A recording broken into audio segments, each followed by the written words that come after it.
Hello, fire signs, and welcome to your Moon Cycle 10 Astro Oracle messages with me, Shakti Sanja. This is relevant for the Virgo new moon, Aries full moon that we had during this moon cycle. And whoa, it was a pretty hefty and deep and fiery moon cycle with all that Aries and Mars energy.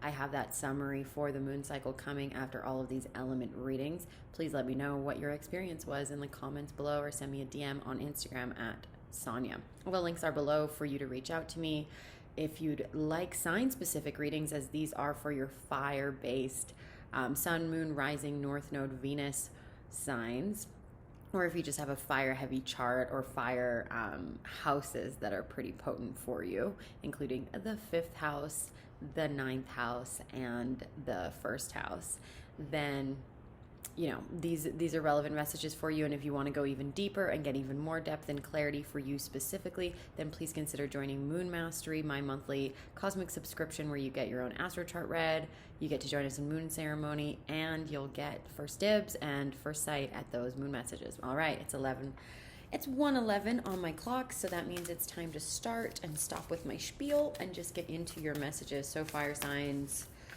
welcome. Hello. Let's take a breath. What did this moon cycle have to teach you? These messages have been really mighty, really intense. Okay, and we have electric eel in the reverse. Okay, so lots of new ideas, lots of new epiphanies coming for you, lots of new revelations. I literally want to say it's like what you thought was true changed, right? It's even like your own mind is rewiring what you literally thought was the truth, or what beliefs you long held flipped on their heads. They got electrified. They got completely shifted for you, and lots of new learning happening during this time. And it can be uncomfortable learning. It's the type of learning that happens when maybe there's a crisis and you have to scramble and figure something out, or there's a lot of problem solving that's needed, or there's just this sense of a lot of attention and consciousness and mindfulness needed somewhere. So it's like your mind is really focused, and you might even be feeling a little bit mentally exhausted with just the amount of experiences or thoughts or shifts that you have had. But you have had very powerful shifts, right? Electric eel is all about bringing new ideas to life and having new opportunities. And it might have even been a shocking experience, this moon cycle. Like I said, it was pretty dense, it's pretty heavy. All the oracle readings so far have been pretty intense. If you have any air in your chart, especially in your Mercury or in your sun or moon sign or rising, then go check out that air signs reading, because it was quite intense, and I feel like it potently kind of summarized the overall energy of this moon cycle. All right, so lots of new ideas and epiphanies coming to you, but maybe not in ways that are really friendly, right? Not super great, right? Maybe some shocks, some news, some very unexpected things, but all of it is teaching you and helping you grow and actually helping you get more in alignment, right? There's alignment tasks that have been assigned to you during this past moon cycle. Let's see what else is going on.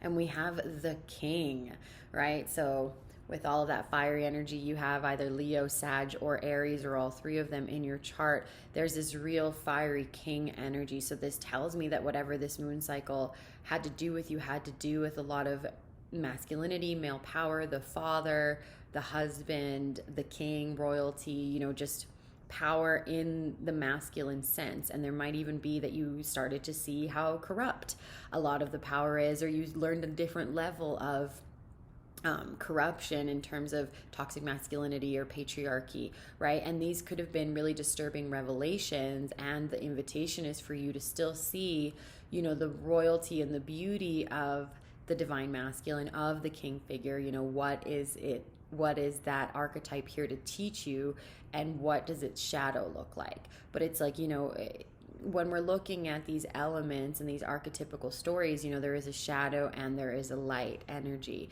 So it's important for you to integrate within yourself, especially if you've had experiences in this last moon cycle of toxic masculinity or abuse, or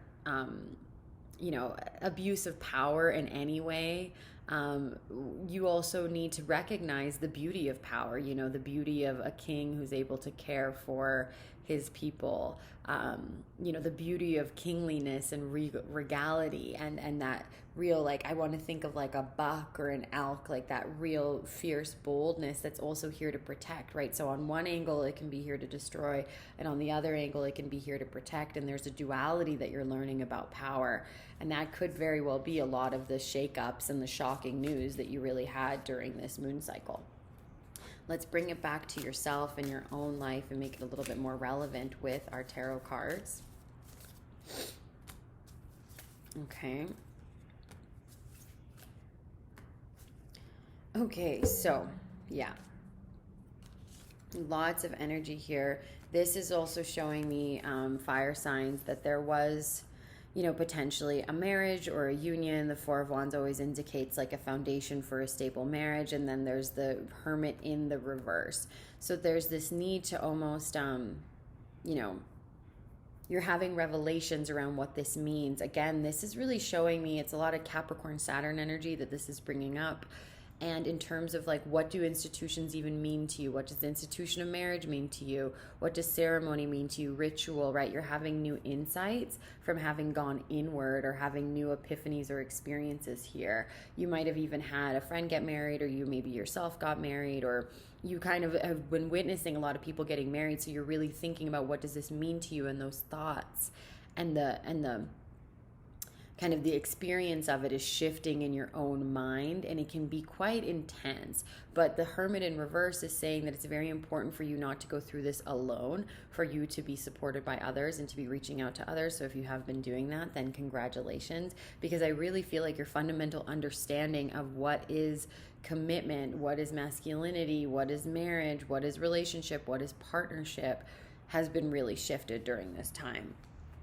And what I also see, because we also pulled the Emperor and the Seven of Cups, is seeing that your power is actually that you constantly have choice, that you have a lot of different choices available to you. And maybe before you thought that, religion means this, or relationships means this, or owning a business means that, right? Because the Four of Wands can also represent any sort of foundation. It's really the foundations which we build around us with other people's. With other people, not people's. And the Emperor talks about, having an empire and having control and dominance and assertion and assertiveness and power. And this is really showing you a new idea of what power really means to you, right? You're almost burning through old ideas that no longer serve, right? That no longer serve you and no longer serve the collective. And you're seeing different options, the different options of what is available, the different ways of looking at things. This could also be learning different ways to heal or to nurture yourself through toxic abuse or masculine abuse or patriarchal abuse, or just looking at different options of how could this go differently? How can we have a different dialogue? How can we have different ideas? How can I shift my own beliefs around this, right? So there's a lot of revelation, a lot of truth, a lot of revealing happening to you. And it's really revealing to your real true power and your power of choice, your power of sovereignty, your ability to choose. If there's any of these images that are really striking out for you from these Seven Cups, then consider the symbolism of that image, and that's medicine is here for you right now. So I'm really focused on that crown. So again, it's all about regality. How do you have regality? How do you be a leader? How do you have power without corruption, with love, right? It's very possible. There can be beautiful, divine, masculine, emperor energy that is here to protect and provide and to be generous and to serve. And it can also be the other way around. So I feel like there's deep revelations and an owning of your own power and new opportunities coming to you in terms of what this looks like and how this can shift moving forward. So really big fundamental changes for you. Remember to keep yourself really supported. It's not really a time to have a lot of solitude or isolation. I feel like these breakthroughs are coming for you, and you need help, you need dialogue, you need support from others in order to integrate them, right? Even like a great king, if you're owning your own empire, creating your own business, you need a great, team and team of people, a family and a court to support you in doing that. All right, and then I will leave you with my Starseed Oracle messages. Star family, you're part of a team of souls. Call in support. Again, like there's cosmic, galactic, in this in this world and all other world support available to you. So call in that light, call in that divine guidance, call in that cosmic guidance, and ask for support and call it into you, right? Let the astrology of the times teach you, let the stars teach you, let your own astrology teach you. This is really asking you to connect to your star family, your soul family, and get supported, and know that you can trust those lessons, those hunches, those everything that's being called for you right now, everything that you're being called to create, and everyone that you're asking for, that you're being asked to invite into your life is perfect. So really lean into your cosmic self and your star family, and know that you are part of a team of souls. You are not alone in this. I really want to say that that's the overall message. Is you might have felt alone in the level of shift and change that you've had to go through, and the beliefs that have been completely shattered and replaced, but you are not alone. You are part of a greater team, and it is all a part of a greater purpose. And I thank you for being here for this moon cycle and the next one and the next. Satnam, my loves. I will see you for moon cycle 11. I hope this served you. Let me know what you got from it in the comments below.